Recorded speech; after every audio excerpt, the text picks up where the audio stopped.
Leyendas de conquista y colonia en Santander. Autor Pablo Sergio Arias Barrera. Editorial La Semilla Amarilla 2021. Diagramación Samara Ramírez Luna. Obra original publicada en el portal www.lasemillaAmarilla.com. Prohibida la reproducción total o parcial de la obra sin autorización escrita del autor. Todos los derechos reservados. Obra ganadora de la convocatoria Motivarte 2021 en la modalidad de literatura infantil. Secretaría de Cultura y Turismo de la Gobernación de Santander. Leyendas de conquista en Santander. En el territorio conocido como Santander, las sociedades humanas prosperaban desde tiempos inmemoriales y tenían sus propias narraciones que daban cuenta de la manera en la que interpretaban el mundo, en una compleja y entramada cosmovisión de la realidad en la que el lenguaje asumía una función indispensable en la comprensión y justificación de la realidad, como los fenómenos naturales, las pasiones humanas y el origen de los seres. Sin embargo, pocas historias sobreviven hasta nuestros días a causa del agresivo encuentro cultural entre la visión occidental y la prehispánica, conocida como conquista, que terminó con el sometimiento o el exterminio de la identidad de los conquistados, dentro de un proceso de expansión política y territorial que llevó a España a sus momentos de mayor esplendor. Los sobrevivientes a tal crueldad, sometidos y resignados, contaron las crueles historias de sus antepasados y así se fueron difundiendo y adaptando de generación en generación, configurando relatos legendarios que se han ido perdiendo con el tiempo, conocidos como leyendas de la conquista, en los que, sin importar el lugar o las circunstancias, se evidencia el encuentro entre los dos mundos, la desigualdad armamentística y la codicia sin límites de los conquistadores.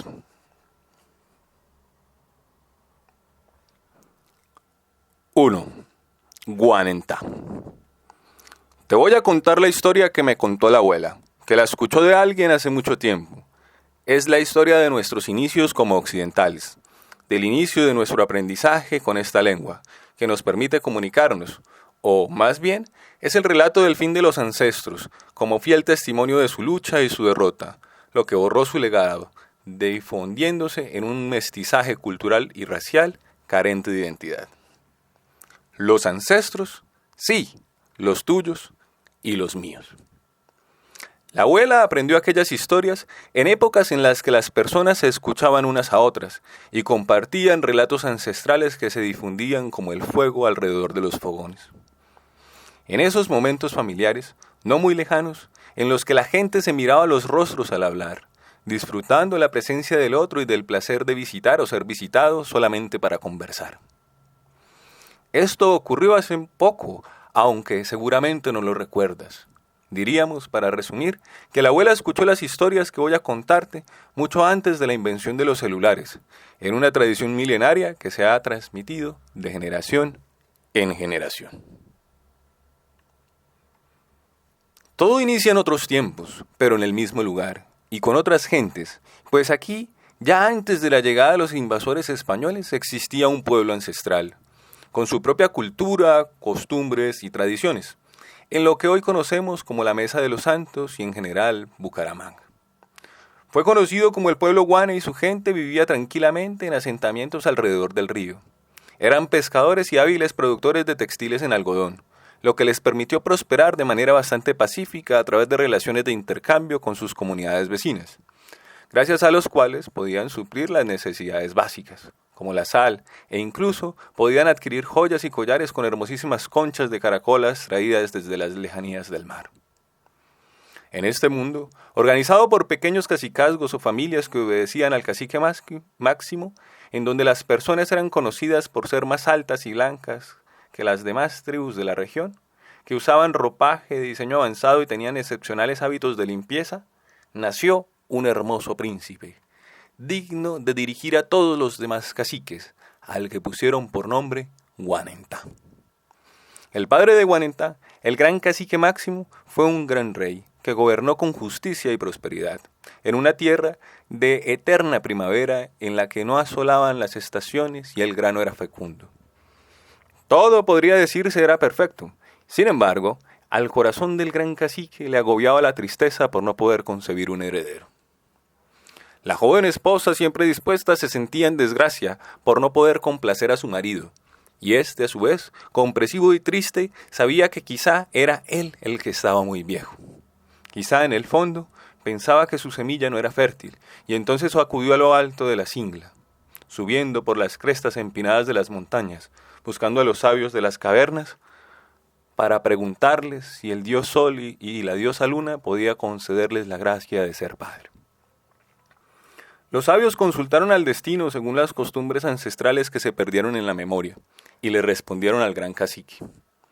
La madre tierra te dará un hijo, en efecto, gran cacique, dijo el anciano mascando coca traída por los comerciantes de la ruta del norte, los que habían salido del mar y guardaban sus canciones en los espirales de las caracolas. ¡Qué alegría! Ahora sí la felicidad de la tierra estará segura, que el sol brille eternamente en su altura y que la luna ilumine las noches hasta la profundidad. El gobernante rebosaba de alegría, sin embargo, su dicha fue prontamente interrumpida.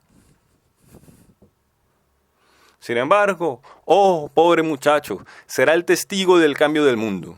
Un sol rojo brillará para él, obligado a dejar la tierra, le brotarán alas en la espalda, y su vuelo será eterno. No entendiendo sus palabras, sabio anciano, se hacen cada vez más confusas con los años, dijo el gran cacique, o más sabias. En todo caso, no puedo decirte más de cuanto te he dicho, pues me temo que la historia del joven príncipe sea el final de la nuestra, o apenas el comienzo.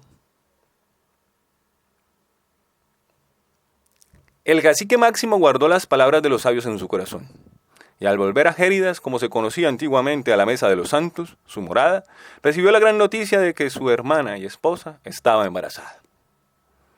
Con el tiempo, la alegría desdibujó la angustia de su pecho al dar por inciertas las palabras de los ancianos en las Singlas, obsesionados hace ya algún tiempo con el rumor de los llegados de más allá del mar, rumores de hombres que brillaban al sol y dominaban la voz del fuego, pero no eran más que rumores de comerciantes y viajeros que transitaban las extensas trochas de las rutas, desde la costa hasta los Andes.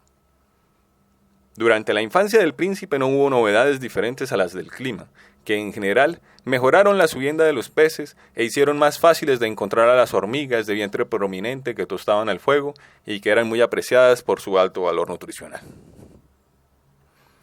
Guanentá solamente conocía la dicha hasta el fallecimiento del gran cacique, que se desvaneció por un fuerte dolor en el pecho que le quitó el aliento y nunca más volvió a recuperarlo. Todos los cacicazgos acudieron al entierro y se lamentaron por la partida del gran líder entre cánticos fúnebres acompasados por flautas y ocarinas, que acompañaron la ceremonia que duró varios días en los que se amortajaba al difunto en una urna funeraria cuidadosamente elaborada con las más preciadas mantas y sus más valiosos objetos, que fueron depositados en la cueva de una singla cuidadosamente seleccionada, en donde reposaría para siempre los restos mortuorios del cacique junto con su cortejo fúnebre, quienes, según la costumbre, se dispusieron en lo último de sus corazones a acompañar a su señor en la otra vida. El joven príncipe, Guanentá, había sido destinado, desde su nacimiento, para ser el gran gobernante de todo aquel inmenso territorio. Por eso, ya desde bebé y según la costumbre de su casta, se vio sometido a una intervención de alargamiento del cráneo.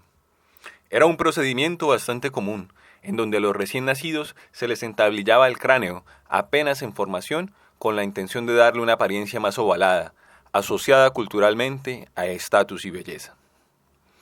Ahora, siendo un joven lleno de vitalidad y entusiasmo, se sentía completamente desamparado ante la muerte de su padre y la gran responsabilidad de sucederlo en el trono.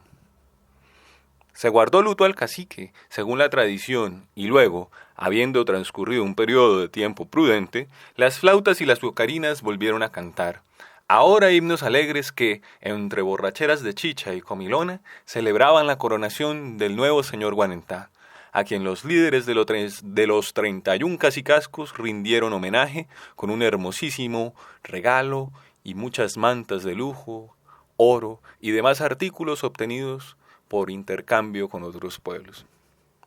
Ya en la noche, durante el punto más ferviente de la ceremonia, donde la música, la chicha, la danza y la coca mascada los tenía todos sumergidos en un ambiente ceremonial y festivo, el sacerdote o chamán hizo un sacrificio humano frente a todos los presentes, cuya sangre bendijo la tierra y al nuevo príncipe según las tradiciones ancestrales que se perdieron por creerlas paganas o del diablo.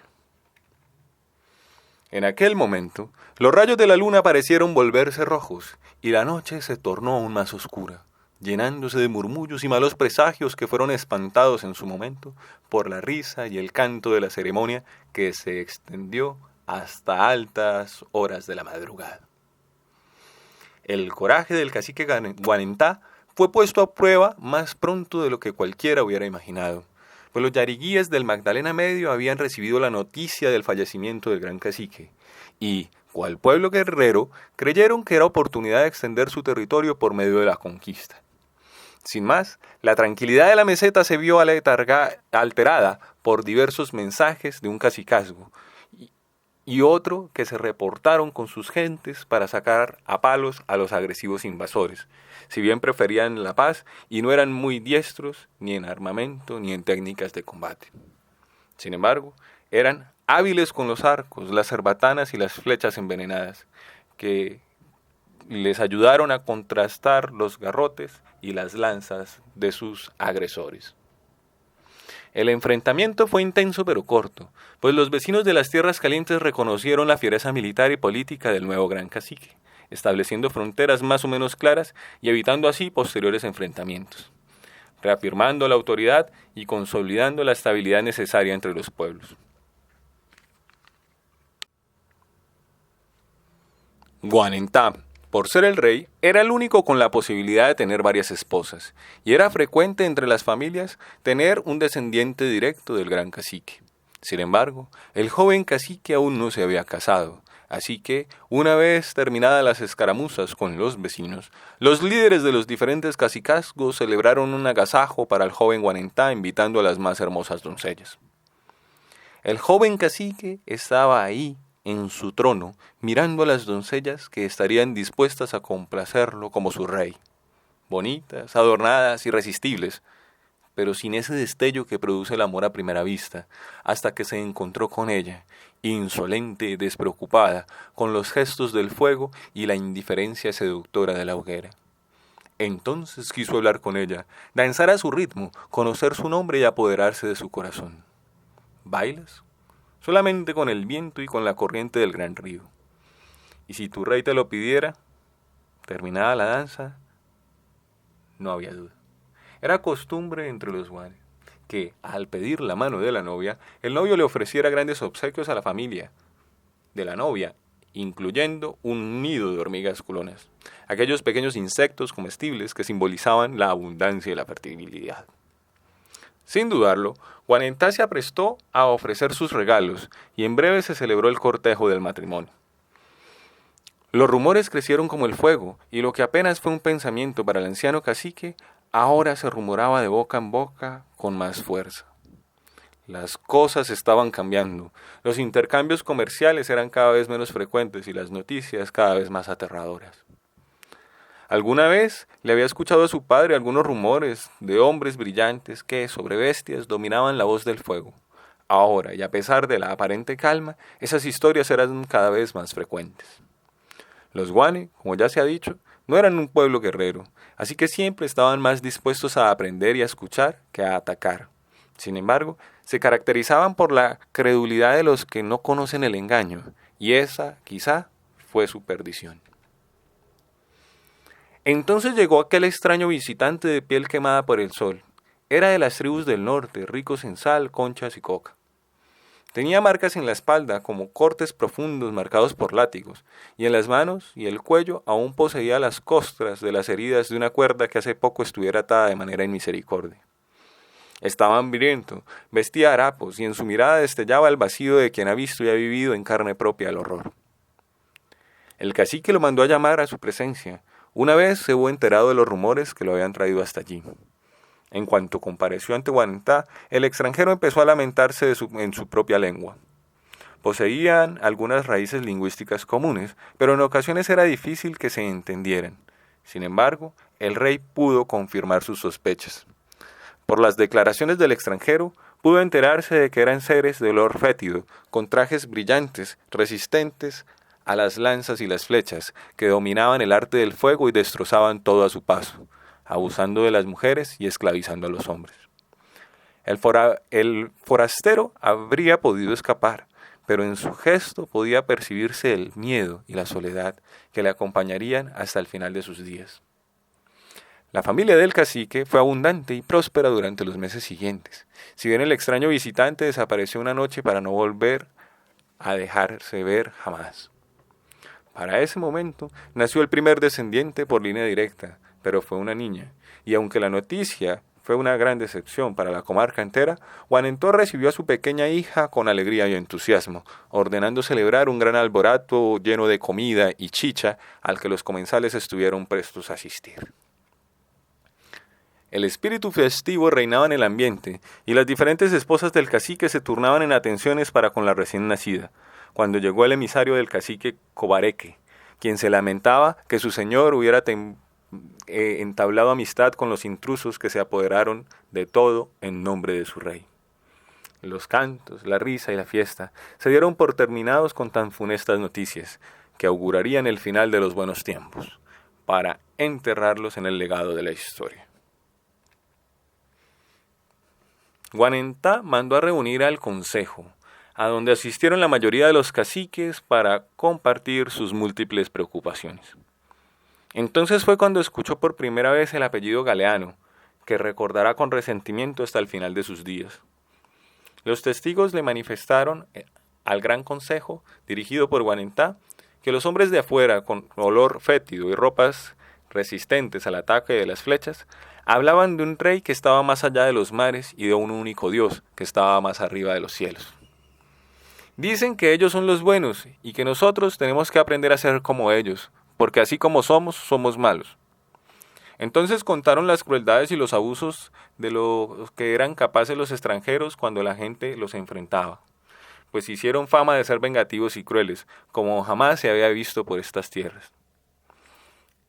El consejo, en cabeza del gran cacique, se decidió por la paz y el comercio, e incluso estuvo dispuesto a aprender su extraña lengua para entablar amistad con los invasores, razón por la cual Galeano fue bien recibido por el cacique Vasqueza y con el cacique Poima, quienes toleraron de a poco sus abusos, mientras, lentamente y sin darse cuenta, eran sometidos al influjo del que jamás se liberarían. Los invasores, que dieron por llamarse españoles, todo el tiempo dieron muestras de desprecio y abuso, exigiendo más allá de lo que pudieran brindar la generosidad y apropiándose de todo cuanto se les antojaba, fuera mujer o bestia, o en nombre de un dios que exhibían colgado en un madero y una santa señora de gesto siempre triste. La ambición de tales gentes no conocía límites, querían recorrerlo y conocerlo todo para apropiárselo según sus mezquinos intereses y con el pretexto de una labor redentora. Estaban poseídos por una sed de oro que no podía saciarse, y con tal de apropiarse del mineral eran capaces de hacer uso desde el engaño hasta la tortura. Es por ello que constantemente buscaban la manera de continuar con la expansión de su territorio, en la búsqueda de tesoros tan grandes como su propia inacabable ambición.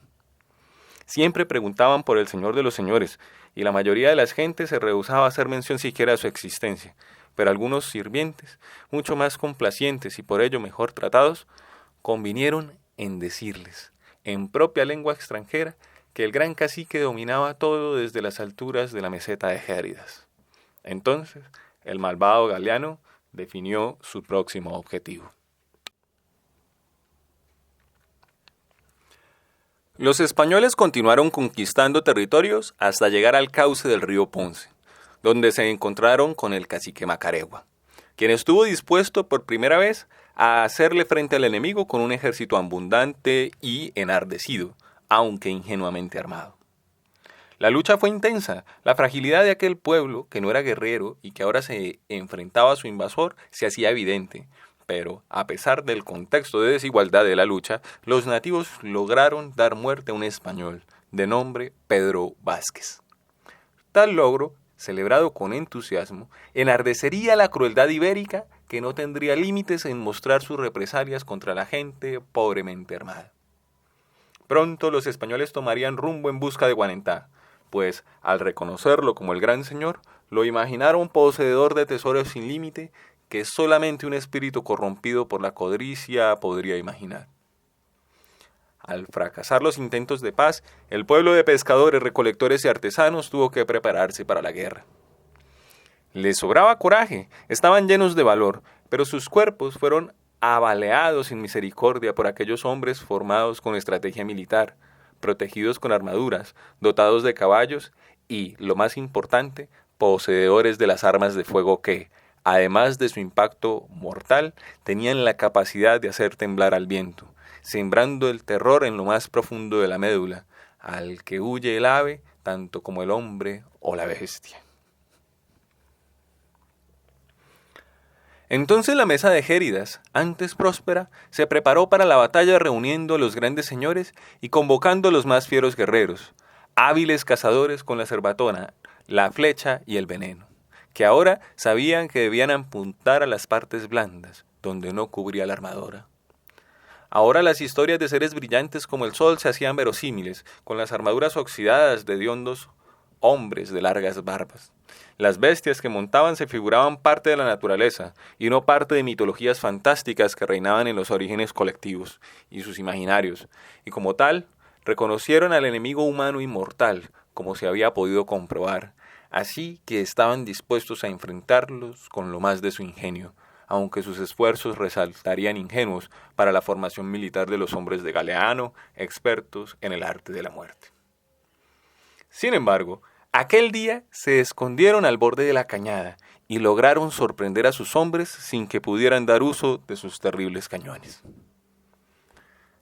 Pronto, los cuchillos de madera penetraron por entre las coyunturas de las armaduras y dieron paso a la justicia. Los libros de historia no contarán nunca tal parte de la historia, pero, por un momento, al menos fugaz, pareció que la resistencia llevaba la delantera. La traición ha derrumbado más tronos que la pólvora, dirían los sabios estrategias, si bromearan como irresponsables poetas. Y el caso es que la primera resistencia ancestral no fue la excepción. Más temprano que tarde, las gentes que habían sido dominadas y engañadas por los españoles empezaron a revelar los caminos secretos, las rutas escondidas y, finalmente, la ubicación exacta del reino de Guanentá, que apenas se recuperaba ante la múltiple cantidad de heridos.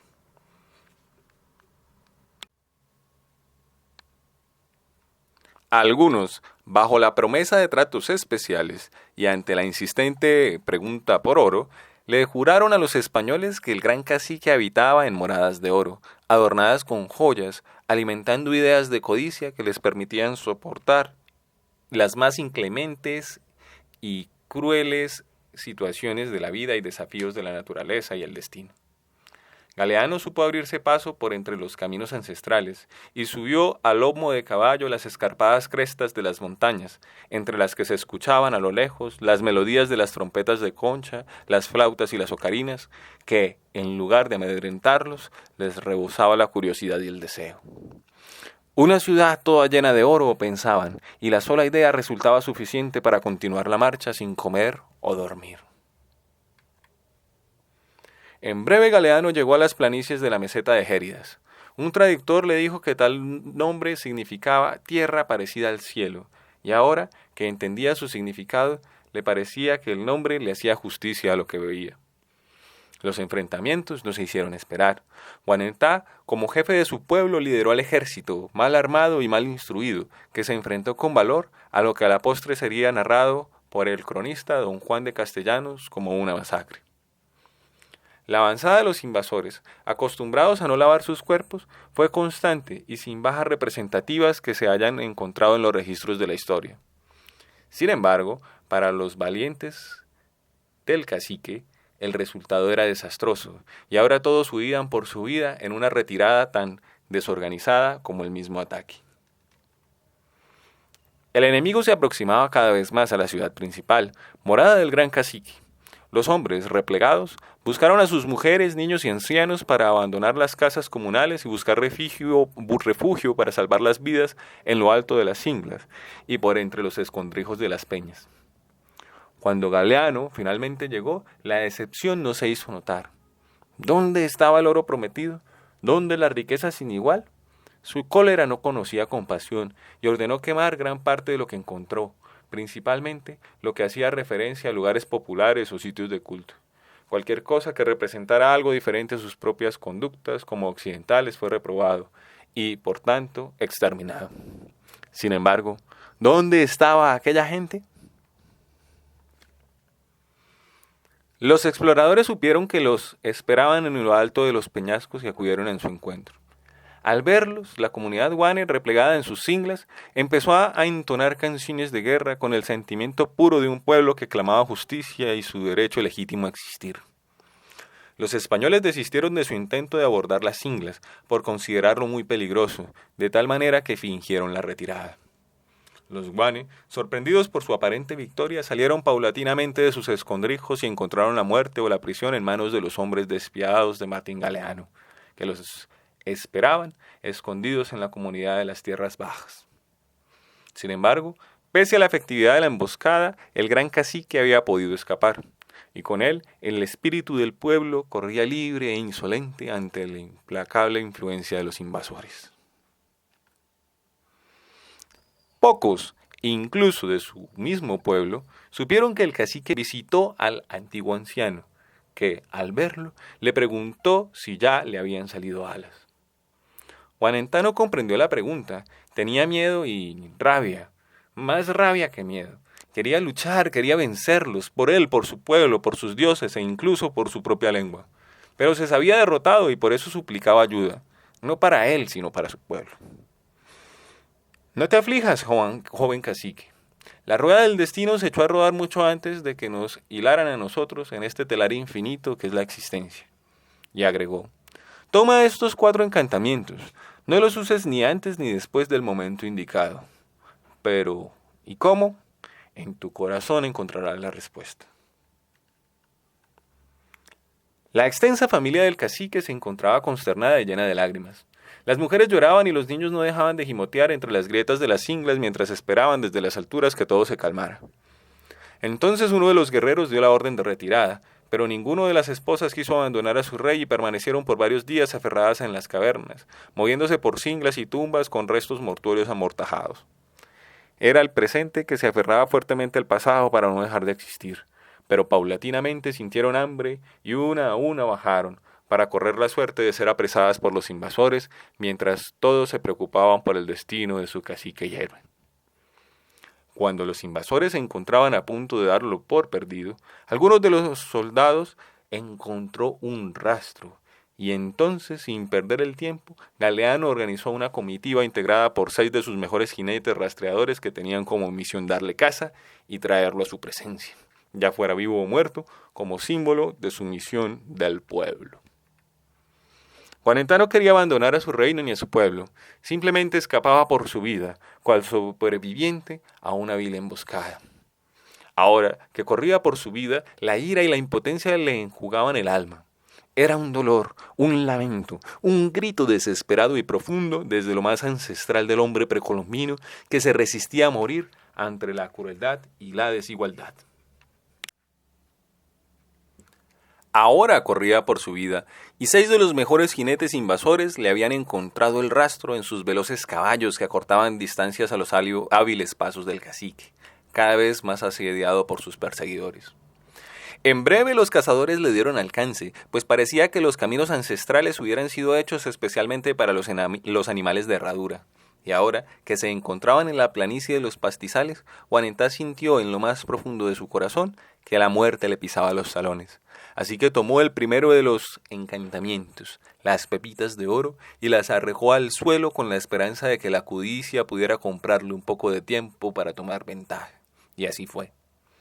Los españoles desmontaron sus caballos para recolectar el oro e incluso se disputaron entre ellos por la repartición dispareja de las piedritas doradas, pero finalmente retomaron el rumbo al haber creído perdido el rastro del cacique. Pero el gran cacique no correría con tal suerte, pues pronto uno de los rastreadores encontró huellas y algunos rastros de sangre. El cacique estaba herido, de eso no había duda, y a pesar de sus ágiles pasos, los caballos le daban alcance a un ritmo insostenible. Mientras corría, pensaba en el gran Yuma, el gran río que, a la postre, sería conocido por todos como el río Chicamocha, en el que había aprendido a nadar y a pescar junto con todos sus hermanos. Extrañaba ser niño, poder refugiarse en los brazos de papá, y se lamentaba por lo rápido que había transcurrido el tiempo. El dolor. No había tiempo para el dolor, solamente debía seguir, a pesar de que cada paso representara sufrimiento. Era triste, a pesar de lo justo de su causa, estaba perdiendo.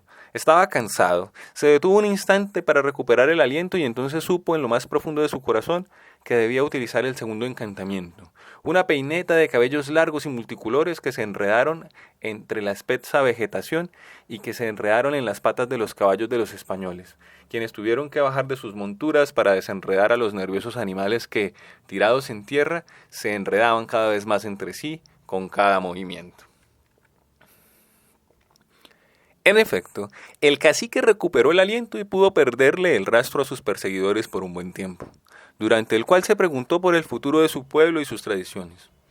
Buscaba, en lo profundo de su ser, una respuesta, una solución, un algo que saciara la codicia inclemente de los invasores que no reconocían que el verdadero tesoro estaba en sus gentes y sus costumbres, más no en los cofres. Le dolía a su pueblo limpio y pacífico, manchado de sangre y con olor fétido a invasor codicioso. Le dolía su tierra fértil y llana, llena de explosiones de pólvora y clavadas con banderas extrañas. Le dolía su alma al sentirse abandonado por sus propias creencias que sucumbían inevitablemente ante la influencia de un nuevo señor. La fatiga era tal que supo en el interior de su corazón que debía utilizar el tercer encantamiento, que consistía en aceite de higuerilla que fue depositado sobre las rocas y que hizo resbalar a los cascos de los caballos, permitiéndole al cacique una vez más tomar distancia de sus perseguidores. El cacique corrió con todas sus fuerzas, pues sabía que junto con él estaba la esperanza de un pueblo bravo, acostumbrado a siempre seguir adelante y no dar ningún paso atrás. Sin embargo, la herida de bala que pocos lograron notar afectaba a sus sentidos y a su pensamiento. Ahora, en un estado de delirio y desconsuelo, alcanzaba a sentir compasión por los invasores, cegados por la codicia y, por tanto, condenados a ser infelices, a pesar de las muchas conquistas. Había hablado con ellos algunas veces, y lo que nunca había logrado entender era por qué su ideal de cielo no correspondía a sus acciones, y entonces supo que los invasores, grandes en armas de fuego, eran pequeños en el corazón, porque habían decidido vivir en el engaño. Sintió que se desvanecía al darse cuenta de que se le había terminado el camino, y que ahora se encontraba ante la inclemencia del precipicio de la meseta junto al gran cañón del Chicamocha. Y atrás, implacables, sus perseguidores se aproximaban entre el ruido de los cascos de los fatigados caballos y las escopetas cargadas de los jinetes que sonreían victoriosos, al ver que el escurridoso Guanentá no tenía a dónde escapar. Entonces lo supo en lo más profundo de su corazón. Era el momento de usar el cuarto y último gran encantamiento, un gas de miles de colores que brilló con un destello enceguecedor de color. Los caballos se encabritaron y los extranjeros se encontraron aturdidos ante semejante muestra de poder y belleza. Entonces, desde el núcleo del mismo destello, Guanentá, herido y débil, se dejó caer por el abismo. Algunos afirman que mientras el cacique caía pudo ver el pasado y el futuro de la tierra que hoy es conocida como Bucaramanga y la Mesa de los Santos. Otros dicen que no tuvo tiempo de nada, que simplemente se dejó caer para evitar ser sometido y apresado por el enemigo, en una señal de dignidad y orgullo que marcó el carácter de su pueblo. Sin importar la versión, todos los relatos coinciden en algo extraordinario que ocurrió mientras el cacique caía, porque entonces sus largos brazos se transformaron en gigantescas alas que le permitieron planear a lo largo del cañón del Chicamocha, Y así, en cumplimiento de su propio destino y de las profecías de su nacimiento, el resto de su cuerpo se transformó en cóndor, perdiéndose en la lejanía. Leyenda de Colonia en Santander. Después de que los conquistadores se hubieran repartido hasta el último rincón explorado del Nuevo Mundo, se dio un periodo de asentamiento en el que se fundaron iglesias, se construyeron edificaciones y se enseñó el Evangelio. Fue un periodo de constantes cambios en el que los nativos se sorprendían ante las novedades traídas de afuera, incluyendo esclavos de color negro y diversas costumbres que convergieron en un sincretismo cultural nunca antes visto. Las tradiciones africanas contrastaron con las mitologías prehispánicas y las recién aprendidas del Santo Señor de los cristianos. Para interpretar a la realidad llena de abusos y excesos, marcada por la desigualdad, la injusticia y la impotencia, ante una raza que había convencido a todas las demás de que era superior. Producto de tales contrastes, surgen las leyendas de Colonia como relatos que integran las diferentes visiones religiosas y místicas de la realidad, que justifican los desastres naturales o las pasiones humanas, en algún desafortunado encuentro entre los dos mundos, caracterizado por el sometimiento del indígena, la barbarie del español y las consecuencias mítico-ancestrales de las injusticias cometidas. 2. Los Chicotes del Indio. San Vicente de Chucurí es un municipio de Santander bastante particular desde su mismo nombre, pues refiere a sus dos orígenes fundacionales que, naturalmente, van a definir su identidad. Así pues, encontramos por un lado a San Vicente de Ferrer, el nombre de la parroquia con la que Sacramento Tristancho legalizará su fundación, y a la familia Chucurí, una de las más de 30 familias yariguíes que permanecían en el territorio cuando se construyó la mencionada parroquia. Desde tal perspectiva, puede decirse que los yariguíes, pueblo guerrero, habitaban en sus territorios, que comprendían la amplia extensión desde lo que hoy se conoce como el Parque Nacional Natural Serranía de los Yariguíes, hasta más allá de la desembocadura del río, en el Magdalena Medio, desde donde se enfrentarán con lanzas y flechas a las embarcaciones mercantes y los exploradores petroleros que terminarán por diezmar la población y llevarla a su eminente desaparición. Las historias de los Chicotes del Indio ocurre tiempo después de la independencia de Colombia, cuando, como ciudadanos libres, Sacramento Tristancho y otros valientes hombres con sus familias emprendieron la búsqueda de nuevos territorios junto a algunas haciendas tradicionales que estaban establecidas en la región desde tiempos de los españoles. Todo se hizo a la antigua. Una vez construida la capilla, se estableció el parque principal y alrededor se empezaron a consolidar los primeros comercios que permitían vender los productos agrícolas en una prosperidad que pareciera durar para siempre. Entonces, los yarguíes y los colonos, juntos que con uno u otro español o extranjero que llegara por el camino alemán, ya fuera por encargo del gobierno o por otros negocios, vivían en una aparente paz, fuertemente marcada por la desigualdad que, culturalmente, privilegiaba al extranjero y menospreciaba al nativo. Cuentan entonces que en aquella época vivía en lo alto de las montañas que se ven en el oriente, en las tierras fértiles alrededor de una laguna que se esconde entre la espesura de la vegetación, un indio curtido por los años, la desgracia y la chicha, junto con su joven y bella esposa y sus pequeños hijos, que, como se había convertido en costumbre, bajaba todos los días de mercado al pueblo para vender sus granos entre humillaciones y desprecios para ganarse lo que la bebida en la chichería y llevar al hogar uno que otro mendrugo de pan. Cierto domingo, el indio no pudo bajar al pueblo y envió a su joven esposa a vender unos míseros bultos de café y cacao, con la indicación ferviente de que no podía mirar a ningún hombre a los ojos, ni conversar con otro diferente a un Sacramento, que, junto con el cura, era el que hablaba con todos y mantenía la paz. La hermosa india cumplió las indicaciones al pie de la letra, preparó los costales y se dispuso a bajar al pueblo completamente sola por primera vez en su vida. Era una joven y hermosa mujer, de cuerpo menudo y preciosa contextura, cabello y ojos negros, perfil irrefilado y piel morena.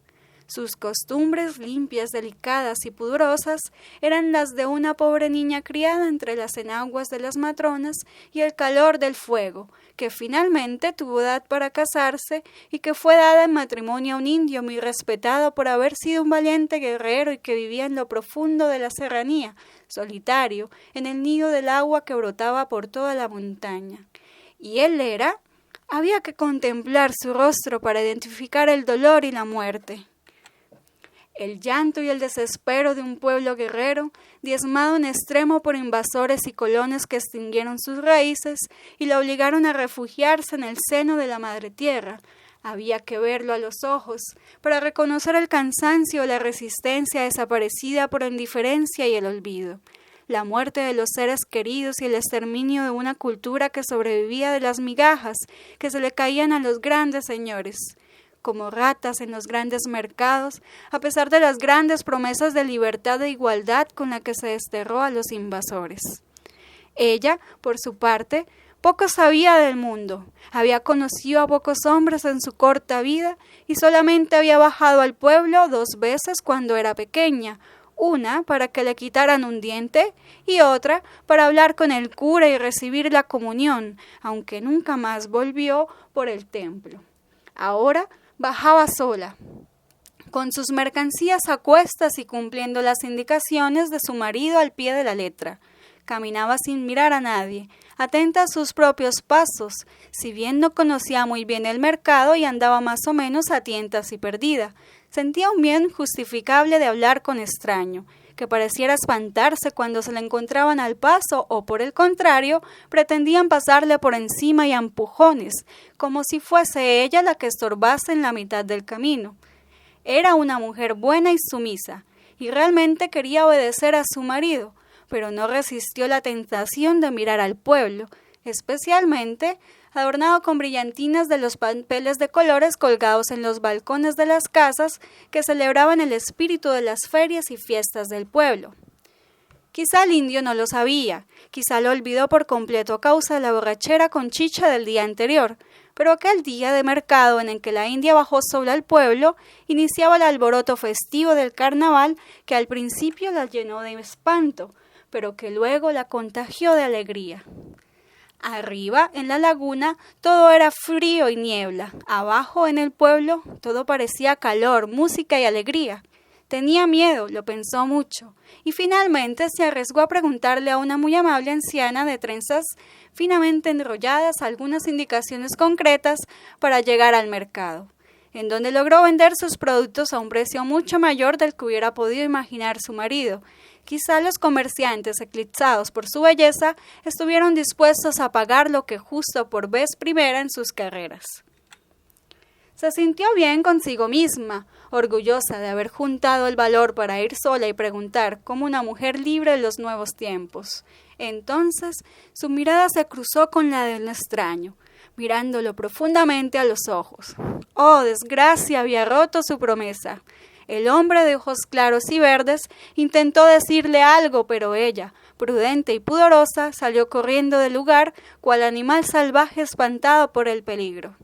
Su corazón palpitaba sin control y ella sentía que algo, desde lo más profundo de sus entrañas, le atraía con la gracia y el canto de la figura esbelta, blanca y larga, del extraño de ojos claros y cabello rubio como el oro, que la había mirado reparado en su existencia. Era extraño, a pesar de que su marido y sus hijos no habían experimentado lo que era el amor y ahora, con una simple figura, como el espejismo del brillo de una fantasía, ella empezaba a tener pensamientos que hacían más sufrible su vida, las borracheras del indio y los llantos hambrientos de sus hijos.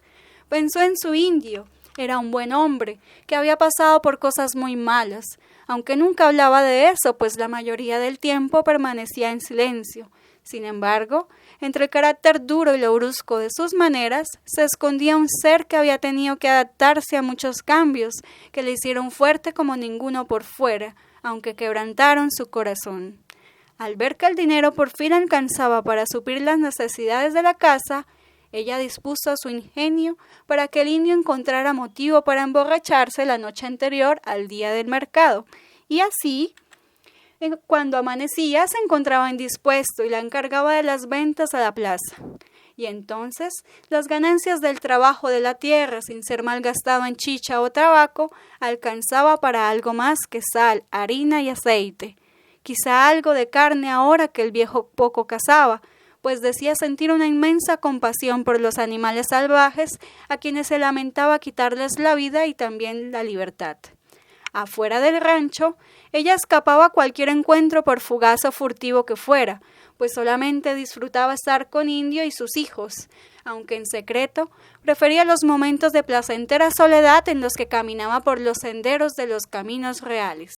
Se sentía frágil y vulnerable, pero a la vez capaz y libre, enfrentándose a los blancos, hablando su propia lengua y ahora negociando directamente su cosecha. Había ganado habilidades sociales y, en contraste, había perdido el miedo que tenía pegado a la piel desde el mismo vientre, aunque aquel hombre de aspecto extranjero habría de despertar su curiosidad de manera inimaginable. Temía topárselo por ahí y la sola idea le hacía caminar más deprisa en el camino o la vereda. Entonces, de repente, el hombre la encontró. «Sin duda, eres tan linda como difícil de encontrar», dijo el joven en un discurso que parecía practicado con muchos días de anticipación. Ella sintió miedo, tuvo deseos de escapar. Nunca antes había hablado con un hombre que no fuera Yairguí, el cura o don Sacramento, que intercedía por ella en los negocios cobrándose su parte, sin que ella lo supiera naturalmente. Pero el hombre la detuvo con una sonrisa ladina diciendo: «Tranquila, no te voy a hacer daño. Simplemente quería estar seguro por mis propios ojos de que existiera una india con belleza semejante». La mujer se inquietó. Pretendió continuar su rumbo, pero el hombre la tomó levemente por el brazo. «Perdóneme, yo no quisiera que este no es el modo de... Realmente es que yo quisiera conocerla, si usted me lo permite».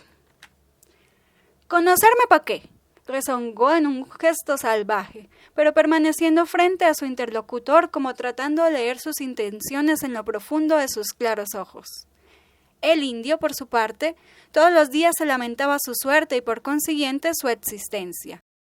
No era muy viejo, como llegaron a serlo los antiguos ancianos de los yarguíes, pero había vivido lo suficiente como para ser testigo de la muerte en resistencia.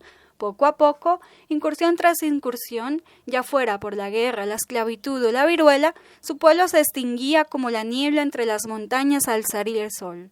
Ahora, junto al fuego de su choza, recuerda la contextura pegajosa y pastosa del chapapote, con el que sus ancestros le habían enseñado a librarse del cansancio del cuerpo y las pestes de la piel. Bien sabía, por los relatos de los ancianos, que primero llegaron los diablos barbudos de los españoles, a quienes el gran Chanchón combatiera con bravura. Luego fueron los criollos con sus construcciones, y ahora son los mestizos, pasándose de listo y dando gala del aprendizaje del arte del timo y la estafa, con los cuentos de la libertad condenando al encierro. Su gente se reducía a cenizas y, testigo impotente del desastre, no encontraba palabras para expresar la amargura encerrada en cada tabaco que se fumaba y rasa chicha que se tomaba. Los muchachos crecían con el pasar de los días y ahora pedían más que mendrugos para vestirse y alimentarse, lo que complicó las cosas, porque el indio, a pesar de trabajar incansablemente, producía muy poco en comparación a su insaciable sed por la chicha. Un día todo se salió de control. El indio enloqueció en un delirio de violencia y desespero que inició con malos tratos desde altas horas de la mañana y se extendió hasta tarde de la noche. Entonces la india tuvo que aprovechar que el otro se había quedado dormido para bajarse al pueblo con los niñitos en harapos y sin destino para refugiarse. Llegó desde la madrugada y se la pasó merodeando por el parque, aguantando hambre con dignidad y resignación mientras los niños lloraban de desespero. El indio dormiría su borrachera y mientras tanto su familia buscaba refugio en la compasión de extraños indiferentes. Las calles de los pueblos en Colombia han sido testigo de las más grandes injusticias que han ocurrido y siguen pasando a diario en las esquinas, los parques y los pequeños aleros de las casas en donde se refugian los que no tienen nada y se arriesgan a ir a buscar el porvenir, persiguiendo los destellos del progreso y se encierran en la miseria y el vicio. Entonces, ella acudió a la caridad de los curas en la iglesia, justo con sus pequeñas criaturas.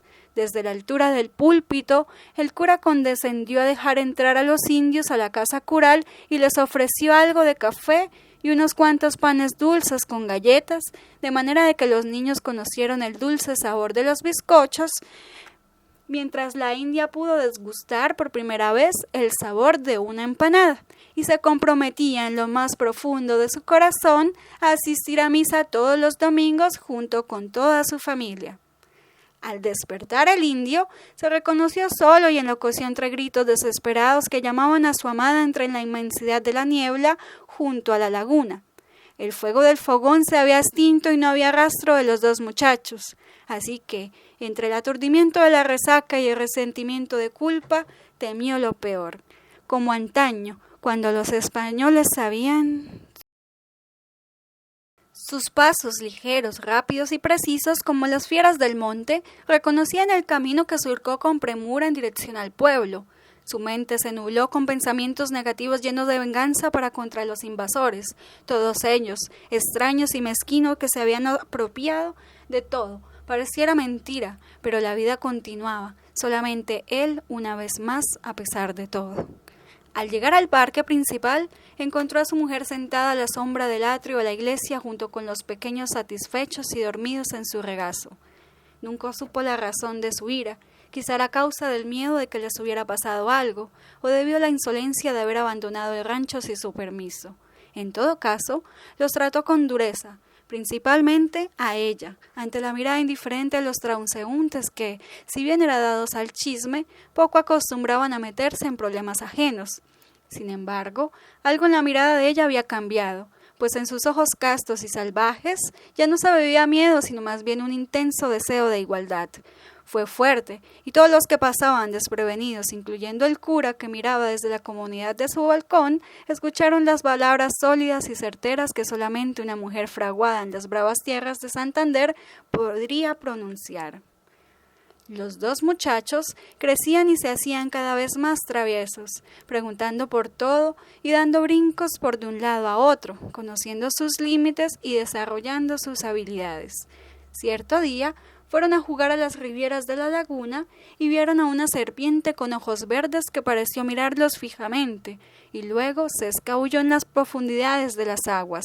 Los muchachos parecieron atraídos por el color esmeralda de aquella mirada hipnotizante y se adentraron entre las aguas heladas sin saber nadar. El silencio hizo que el indio temiera lo peor y, acercándose al agua, pudo atestiguar los chapoteos de la superficie como evidencia inequívoca de que debía sumergirse y nadar por la vida de sus hijos. Con lo más de sus fuerzas y aguantando la respiración, como aprendiera a hacerlo cuando niño en las rivieras del río Magdalena. El primer muchacho fue fácil de rescatar, pues aún no se encontraba en las proximidades de la orilla, pero le había perdido el rastro al segundo, sumergido en las entrañas de las aguas por torbellinos submarinos que no le permitían encontrarlo, así que intentó un recurso muy antiguo que había escuchado alguna vez de un taita anciano. Buscó en lo profundo de su ser comunicación con el espíritu de la laguna en el alma de la montaña y, en el lenguaje ancestral ahora olvidado, le pidió a los afluentes que liberaran a su hijo bajo la promesa de su ser viviente por la eternidad. Finalmente, pudo sacar a los muchachos del agua, quienes contaron la historia, los ojos de Esmeralda que erizaron la piel de su madre al escucharlos. Un día, el indio amaneció recordando su triste vida, que era el registro vivo del exterminio de su pueblo, los guerreros yarguís que, según los cuentos que había escuchado junto al fogón de su antaño, cuando apenas era un niño, era conocido por su fiereza y valentía. Su mente se nubló con el relato del cacique Pipatón, quien resistiera el avance de los extranjeros con el valor legendario de sus aguerridas tropas, apenas vestidas con taparrabos y armados con garrotes, dardos y flechas. Sentía nostalgia por el infatigable valor de antaño, que sus gentes se infundían las unas a las otras con la sola certeza de que no estar solos en el mundo. Se sentía viejo y le faltaban las fuerzas, mientras recordaba el apodo de Diablos Rojos, con el que los cristianos lo definieron por su costumbre ancestral de cubrirse la piel con arcilla de colores ocres. Luego llegaron los barcos, que los antiguos describían como monstruos de agua humeante y que eran atacados sin piedad desde la Riviera del Magdalena Medio, hasta que llegó el ejército con sus hombres, y entonces la muerte llegó con la persecución y la viruela. La India no sabía nada del sufrimiento de antaño. En su corta edad había nacido en aparentes tiempos de libertad y sus gentes siempre la habían mantenido resguardada, ya fuera por su condición de mujer o por su excepcional belleza. Hasta que decidieron por casarla con aquel hombre fuerte que había formado parte de la resistencia y que sabía de primera mano cuidarse de la crueldad del blanco. Para ella, solamente se hacía cada vez más viejo y cada vez más loco, siendo testigo de sus disparatados arranques de divina ternura e implacable ira. En ocasiones, sobre todo durante las noches, acostumbraba a hablar en la lengua de los ancianos, que apenas reconocía palabras y que era totalmente desconocida para sus hijos. Se desvanecía el conocimiento ancestral, como el agua entre los dedos, y él parecía ser el único testigo, o más bien, uno de los pocos sobrevivientes. En todos los casos, el indio se ocupaba del contacto con la gente del mundo exterior en la mayoría de los casos. Sin embargo, como ya se ha dicho, ya en el corazón de la India ardían unos deseos fervientes, quizás ingenuos, de libertad. Así que elaboraba sus propios canastos para obtener ganancias, como algún pretexto para caminar sola en dirección al pueblo y disfrutar de aquella aparente libertad, sin los muchachos y sin el marido, si bien el calor del hogar siempre ha sido la razón de su existencia. En cierta ocasión, mientras hacía las compras de panadería, se volvió a encontrar al hombre rubio de ojos claros, esta vez mucho más informal, dicharachero e indiscreto, pero aún dentro de lo prudente y socialmente aceptable. El hombre dijo que venía de Bucaramanga para comprar unas cargas de café y que estaba sorprendido de ver una mujer con una belleza tan singular. De hecho, todos los presentes en la panadería detenían sus propios asuntos para contemplar la belleza de ella, por lo menos durante algún instante. Ella no sabía cómo corresponder a tales atenciones y entonces el hombre tomó la palabra para decir: «Realmente eres tan hermosa como una flor silvestre». Ella, que nunca había escuchado palabras bonitas, se sonrojó al escuchar al desconocido y salió corriendo como cervatillo asustado ante el rastro del cazador. El indio procuraba transmitirle los conocimientos ancestrales de la comunidad a sus hijos, pero sus intenciones lograron poco efecto, pues ya los muchachos no creían en los dioses antiguos, ni prestaban atención a las viejas tradiciones, e incluso hasta los guayucos estaban desapareciendo para siempre, junto con los últimos ancianos de las poblaciones vecinas, enfermos y moribundos. Morían también las tradiciones de envenenar las flechas, pintarse los cuerpos o bañarse en los pozos de chapapote. Quizás los muchachos eran muy jóvenes y no sabían apreciar ni lo valioso de su identidad, ni su cultura, ni sus propias raíces. Él los comprendía, porque a la final no eran más que chicos sorprendidos por la algarabía del nuevo pueblo y confundidos por las palabras del cura que siempre hablaba desde lo alto de las iglesias. Quizá no fuera lo suficientemente hábil con el castellano como para poder expresarlo con palabras directamente, pero en el fondo de su corazón, el indio confiaba que sus hijos y, en general, su descendencia valorara la identidad como el verdadero oro del pueblo. Ojalá no demasiado tarde, pues, como para algunos de los jóvenes pudieran sentirse orgullosos de sus raíces, compartiendo sus historias y haciendo crecer su legado por la eternidad. Un día de mercado, la India fue asaltada por el hombre de ojos verdes, ahora con notable aliento aguardiente, que le hablaba con una familiaridad injustificada, haciéndola sentir incómoda, de una manera que no estaba acostumbrada. Podría decirse que quería escabullirse de entre las amabilidades exageradas de su inoportuno interlocutor, que parecía no identificar las evidentes señales de rechazo. Sin duda, Solamente ahora, en estado de ebriedad, podrían identificarse las intenciones del colono para con la India de la región. Primero, la persiguió ante la indiferencia cómplice de todos los que pasaban por ahí, ignorando las súplicas de la pobre, quien fue intimidada y encerrada, en contra de su voluntad, en una de las grandes habitaciones de una de las grandes casonas que quedaban junto a la quebrada. La India no regresó.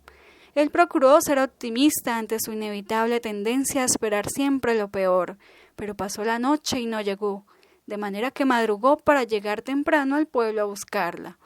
Estaba angustiado, y los muchachos preguntaban por su madre, preocupados. Él, celoso como era, había preferido hacer oídos sordos a los rumores de que su mujer había estado en una panadería con un desconocido, pero ahora ardía en cólera y de confirmar sus sospechas podría cometer locuras. La buscó en el atrio de la iglesia, la preguntó en el mercado, solicitó información a las bocas que le habían difundido los anteriores rumores y se enteró de que la India había sido raptada en contra de su voluntad, aunque también escuchó algunos rumores que afirmaron que aún estaba en el pueblo, pero que en cualquier momento podían llevársela. ¿Dónde encontrarla? Había escuchado decir que la India había sido vista con algún rubio que venía de la capital del departamento, un hombre que iba y venía según decían, pero ¿quién? La indiferencia de los habitantes del reciente poblado fue abismal. Las preguntas insistentes del indio, lleno de celos y angustiado, fueron ignorados. Como los de la India, ahora prisionera en una casona en un cuarto sin ventana, desde el cual apenas pudiera escuchar el agua de la quebrada. Una vez más, la injusticia acontecía, pero ahora nadie parecía importarle, pues, al parecer, ninguno quería meterse en asuntos de indios, siempre concediendo la razón en cualquier asunto al mestizo, por considerarlos brutos y mañosos, cuando los mañosos siempre habían sido otros. Entonces, el indio pidió audiencia con el cura párroco del pueblo, quien se resistió a escucharlo por considerarlo mal cristiano, pero ante la insistencia concedió a confesarlo de sus malos pensamientos y darle consejo. Bien cierto es que la India podría considerarse como la más linda del pueblo, dijo el cura. No me malinterprete, de por Dios. Lo que yo quiero decirle es que no me sorprendería que le sobraran pretendientes dispuestos a hacer excepciones de clase, pero la India yo la conozco, ella nunca.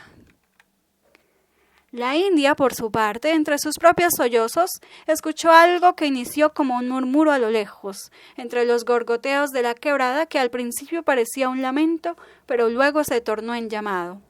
La montaña era madre y reclamaba a sus hijos en el calor de su corazón, en las inmediaciones de la laguna, y se lamentaba la suerte de la casta raptada ante la indiferencia cruel, la desigualdad, el sometimiento y el abandono. Poco comprendía de las lenguas antiguas que solamente hablaban los caciques que se desvanecieron con la muerte de los años. Sin embargo, desde su propia esencia, escuchaba el llamado de las montañas que los extrañaba en su seno, la laguna, el principio y el fin de todo, como el núcleo mismo del universo. Pareció ejercer su influencia para liberar a la cautiva con un sutil crecimiento del cauce que diera por debilitar los cimientos, causando un hueco en la pared que le permitió escapar. Una vez afuera, escuchó los rumores del indio, que maldecía e injuriaba a todo cuanto se encontraba, especialmente a ella, tomándola por infiel. Según las palabras de las viejas de las tiendas, que apenas si le brindaban refugio por algún instante, el indio estaba enloquecido y había jurado destruirlo todo, empezando por ella misma. Sintió espanto en lo profundo del corazón. Cuando le dijeron que se había puesto a tomar chicha y a pelear con todo el mundo y que lo habían sacado a palo a punta de humillaciones e incomprensión, las chismosas decían que el indio lloraba, acurrucado en las esquinas empedradas de la plazoleta del parque, preguntando por su India perdida entre las risas e indiferentes colonos que le aseguraban que lo habían dejado por indio. Esa India es tan linda que a cualquier se le olvidaría que es India, escuchó decir de manera despectiva, antes de enloquecer y empezar a romperlo todo a golpes. La India estaba ruborizada por todo cuanto escuchó, sintiéndose mancillada y en peligro por los celos de su marido, así que subió quebrada arriba escuchando de manera cada vez más clara el canto ancestral de la montaña que, desde su corazón, emanaba el agua de la laguna. Era un llamado, una risa y un lamento. Iniciaba con un gorgoteo de espumas, luego como la fuerza de la corriente y después, con el vacío de la cueva, la ausencia de la roca. Subió con sus pobres ropas y los pies descalzos y, a medida que lo hacía, sentía que su alma, mancillada por otros, se hacía cada vez más pura y liviana. Su angustia le hacía pensar en el hogar y el pobre corazón del indio, una vez más debatido entre la injusticia y el rechazo, y también en su propia desgracia, la belleza que condenaría a su cuerpo y a su corazón. La cena resultó espantosa al llegar al rancho, pues los muchachos habían vuelto a jugar al río, a la mujer seducidos por los ojos esmeralda de la serpiente, y se habían ahogado, los dos, juntos, sin que nadie pudiera hacer nada. Entonces el llamado se hizo claro, era la voz de sus dos muchachos acogidos en el seno de la madre tierra, que en esa época era la laguna, la única que pudo consolar el llanto desconsolado de la India, que se lamentaba por la desgracia de sus hijos, aún más que la suya propia y la de su propio pueblo, en una canción fúnebre llena de lamentos en los que suplicaba al espíritu de la madre tierra que se compadeciera de ella. El llanto de la nativa hizo conmover a la montaña, que asumió la forma de mujer y madre por única y última vez, para alojarla en el centro de sus pechos, en medio de las dos montañas del oriente que los locales conocen como las tetas de la India, y que son una evidencia de que la madre tierra se encarnó en la India y la India se volvió montaña, alojándose en lo hondo de su corazón, junto a sus hijos, en lo profundo de la laguna. El corazón del indio no pudo aguantar más y se enceguezó en cólera como respuesta a tanto sufrimiento. Su pueblo, sus costumbres, su honor, su familia habían sido deshonrados por los abusivos extranjeros. Su mujer, según las malas lenguas, lo habían dejado y ahora que la habían injuriado en lengua castiza e indígena, regresó al rancho y tampoco encontró a sus hijos. Todos habían desaparecido y entonces el indio, mareado entre la chicha, el desespero y el desconsuelo, perdió todas las costumbres aprendidas y se dedicó a cantar en lenguas antiguas, un lenguaje místico a través del cual le exigía a la montaña el poder para cobrar venganza y encontrar a la amada perdida. Era una danza antigua que solo los diablos rojos conocían para hacer uso de ella como el último recurso ante una situación extrema, ya fuera un extremo peligro o una extrema sequía. Entonces, la neblina cubrió las montañas que para el indio parecieron moverse, acomodándose en una posición más femenina, aunque nunca podría asegurarlo. A continuación, llegó el agua, convertida en chubascos cada vez más fuertes gracias a la influencia del viento que arreciaba junto con el ritmo de la danza que el indio acompasaba. Era una fuerza mística y ancestral, como jamás se había visto desde tiempos inmemorables.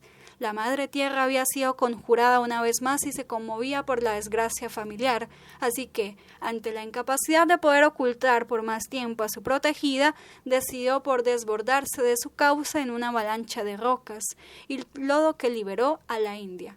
Bajando, digna, reivindicada e impotente, sentada sobre un gigantesco tronco de árbol que navegó entre los escombros que terminaron por destruir a la mitad del joven pueblo. Los incrédulos habitantes del poblado no podían del asombro ante la repentina destrucción de la mitad de todo cuanto habían construido con los años, en algo que para muchos estaba cargado de misterio y misticismo, ya que los chismosos que pudieron ver aseguran que haber observado la hermosa India montada sobre toda la avalancha, mientras que otros, los más místicos y conservadores, se limitaron a recordar las injurias del indio, temiendo que fuera alguna especie de encantamiento. El indio había caído inconsciente ante la demostración de poder de la madre naturaleza, así que fue encontrado por el cura al día siguiente, que madrugó a buscarlo con la intención de convencerlo de que no terminara por destruir el pueblo. Sin embargo, el indio, al enterarse de todo lo acontecido en realidad con su familia, se sintió engañado por todos, testigos indolentes de su desgracia, y no declinó sus intenciones a pesar de los ruegos y las múltiples insistencias del cura. Entonces, prométeme una cosa, propuso el hombre, que hacía muchos años había logrado caerle en gracia. Depende, respondió el indio, completamente decidido a concretar su venganza. Que antes de bajar te tienes que fumar todo el paquete completico de estos chicotes, afirmó, dándole un fajo con 12 excelentes tabacos delicadamente armados. Eso sí, y para que recuerden todo que mi tragedia fue inmerecida y mi reclamo justo, prometo dejar en pie a la iglesia y al samán del parque, dejando en oro el pago por el desastre.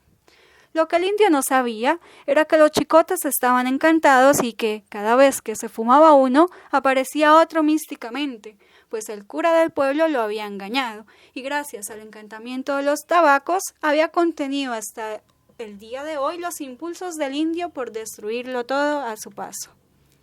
Así que, desesperado, unido como uno solo a la laguna y lleno de cólera, el indio fuma y fuma sin descanso, nublando el panorama de las montañas en las inmediaciones de la laguna y extendiéndose más allá en el horizonte. A veces pareciera que estuviera por romper el encantamiento.